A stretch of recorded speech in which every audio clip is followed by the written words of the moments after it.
Good day. Very busy day today. So dumating na yung ating ibang units. Papakita ko sa inyo.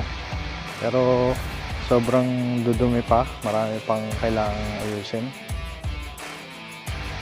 Yan, meron tayo dito ng 2024 na Rush. Toyota Rush GRS. Tapos Hyundai Kona.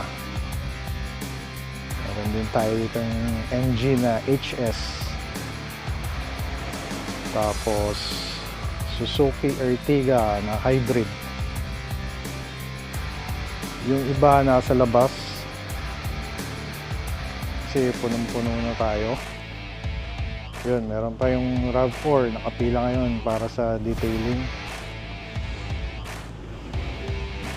So update ko kayo once na malinisan na natin itong mga to. Ayos natin.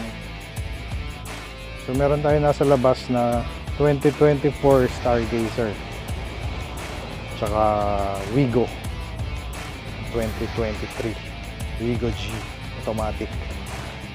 May tumapol pa na 2025 na Expander GLS.